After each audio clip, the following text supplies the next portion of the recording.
Hello दोस्तों, मैं प्रद्युम्न आप सभी का स्वागत करता हूं PA0099 क्लासेस के एक नए वीडियो लेक्चर में।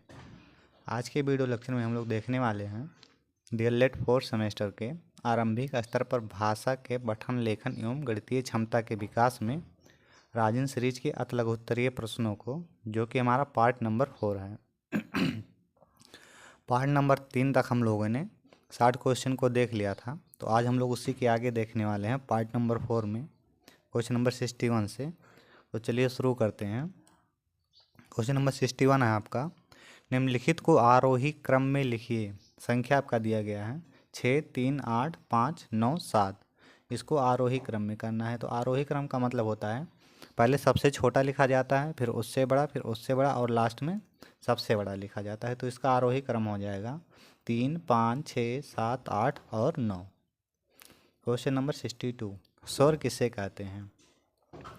तो देखिए, वह वर्ड जिनके उच्चारण के लिए किसी दूसरे वर्ड की सहायता की आवश्यकता नहीं होती है स्वर कहलाते हैं। यानी जो स्वर होता है उसके लिए किसी दूसरे वर्ड की आवश्यकता नहीं होती, वो स्वयं उच्चारित होते हैं। क्वेश्चन नंबर 63, व्यंजन वर्णों को लिखिए।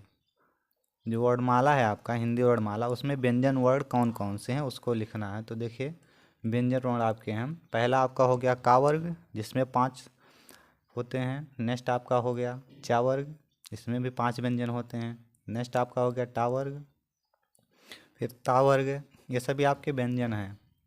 फिर आपका होता है पा वर्ग, इसके बाद फिर अंतस्थ व्यंजन, ये हो गया आपका। नेक्स्ट आपका हो गया उसमें व्यंजन, उसके बाद में द्विगुण व्यंजन या उत्क्षिप्त व्यंजन। तो ये आपके होते हैं व्यंजन वर्ग। क्वेश्चन नंबर 64, निषेधात्मक या निषेध सूचक वाक्य किसे कहते हैं? तो देखते हैं, जिन वाक्यों में क्रिया के निषेध का ज्ञान होता है या निषेध की सूचना होती है उसे निषेधात्मक या निषेध सूचक वाक्य कहते हैं। अगर सीधा सीधा देखें तो जिस वाक्य में नहीं का प्रयोग हो जाएगा वो आपका हो जाएगा निषेधात्मक वाक्य। क्वेश्चन नंबर 65, ज्ञानार्जन और ज्ञान वृद्धि के प्रमुख स्रोत कौन कौन से हैं? तो चलिए देखते हैं। पहला आपका है प्रत्यक्ष निरीक्षण तथा स्वानुभव। दूसरा आपका है विचार विनिमय एवं दूसरे से शिक्षा ग्रहण करना। तीसरा आपका है स्वाध्याय तथा पठनाभ्यास। क्वेश्चन नंबर 66, पठन शिक्षण की ध्वनि साम्य विधि लिखिए। पठन शिक्षण की ध्वनि साम्य विधि कौन सी है उसको लिखना है। तो देखिए, पठन शिक्षण की ध्वनि साम्य विधि वह होती है जिसमें ध्वनि में साम्यता रहती है, जैसे कि का, ख, ग, घ, अंग। क्वेश्चन नंबर 67, पर्यायवाची शब्द किसे कहते हैं? तो पर्यायवाची शब्द उन शब्दों को कहते हैं जो समान अर्थ प्रकट करते हैं तथा एक दूसरे के स्थान पर प्रयोग में लाए जा सकते हैं। तो ये आपके होते हैं पर्यायवाची शब्द। क्वेश्चन नंबर 68, 15 अमरूद हैं, प्रत्येक बच्चे को 3-3 अमरूद दिए गए, तो कितने बच्चों को अमरूद मिले? तो देखिए, अमरूदों की संख्या आपका हो गया 15, प्रति बच्चा मिले अमरूद की संख्या 3 हो गया, तो इससे हम लोग मल्टीप्लाई करेंगे, तो अतः 5 बच्चों को अमरूद प्राप्त हुए। नेक्स्ट आपका है 69, विराम चिन्हों संबंधी समस्या के प्रमुख कारण लिखिए। तो देखते हैं, विराम चिन्हों संबंधी प्रमुख समस्या के जो कारण हैं उसको देखते हैं। पहला आपका है अशिक्षा, दूसरा आपका अज्ञानता, नेक्स्ट आपका है विराम चिन्हों की जानकारी ना होना, नेक्स्ट आपका है लापरवाही, उसके बाद में आपका है उच्चारण दोष। तो ये सभी आपके हैं विराम चिन्ह संबंधी समस्या के प्रमुख कारण। नेक्स्ट क्वेश्चन नंबर 70, संख्या 32, 54, 1 एवं 61, 70 की तुलना कीजिए। तो चलिए इसकी तुलना करते हैं हम लोग। देखिए, पहली संख्या आपका 32, 54, 1 है, में अंकों की संख्या टोटल 5 है। दूसरा आपका है 60, 61 और 70 में अंकों की संख्या 4 है। अब देखते हैं इसमें तुलना करें तो 32 जो आपका है 32, 54, 1 आपका ये बड़ा है 61, 70 से। नेक्स्ट अगर हम देखें तो 61, 70 से फिर वही चीज़ें हैं, बस उल्टा करके लिखा गया है। नेक्स्ट क्वेश्चन नंबर 71, देवनागरी व अंतर्राष्ट्रीय अंक को लिखिए। तो चलिए देखते हैं देवनागरी या अंतर्राष्ट्रीय अंक क्या क्या हैं। देखिए, देवनागरी एक भारतीय लिपि है जिसमें अनेक भारतीय तथा विदेशी भाषाएं लिखी जाती हैं। यह बाएं से दाएं लिखी जाती है। इसमें प्रत्येक शब्द के ऊपर एक रेखा खींची जाती है। यह सबसे अधिक वैज्ञानिक है। इसमें कुल 52 अक्षर होते हैं, जिनमें 14 स्वर तथा 38 व्यंजन हैं। अंतर्राष्ट्रीय अंक दशमलव पद्धति पर आधारित है।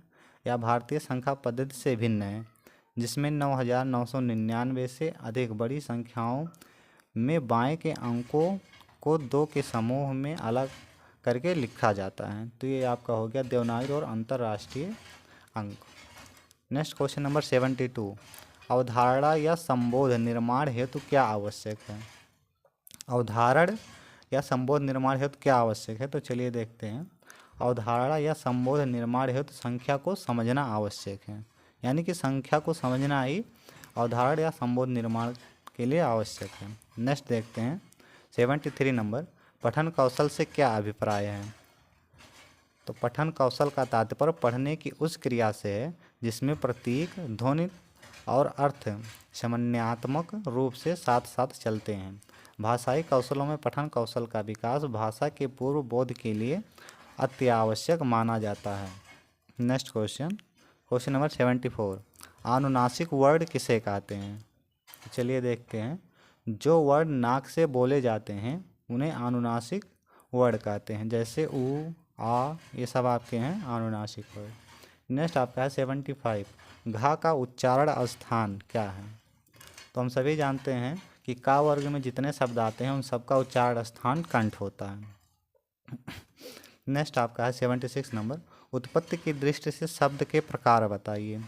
तो उत्पत्ति की दृष्टि से शब्द 3 प्रकार के होते हैं आपका, जिनमें से पहला हो गया रूढ़, दूसरा आपका होता है यौगिक और तीसरा आपका होता है योग रूढ़। ये 3 प्रकार के होते हैं। नेक्स्ट 77 नंबर, यौगिक शब्द से क्या तात्पर्य है? तो चलिए देखते हैं। तो यौगिक उन शब्दों को कहते हैं जिनके खंडों का अर्थ होता है। उदाहरण जैसे देव, मंदिर। यहाँ देव का अर्थ देवता और मंदिर का अर्थ गृह होता है। यह आपका होता है यौगिक शब्द। क्वेश्चन नंबर 78, विस्मयादि बोधक वाक्य किसे कहते हैं? तो जिन वाक्यों से आश्चर्य का बोध होता है उन्हें विस्मयादि बोधक वाक्य कहते हैं, जैसे अरे क्या हो गया। यह आपका हो गया विस्मय बोधक वाक्य। क्वेश्चन नंबर 79, राम ने 16 पेन खरीदे, श्याम ने 12 पेन खरीदे तथा मोहन ने राम से 10 पेन अधिक खरीदे, तो बताइए कि मोहन ने कितने पेन खरीदे हैं? तो ये आपको बताना है। तो चलिए इसका हल देखते हैं।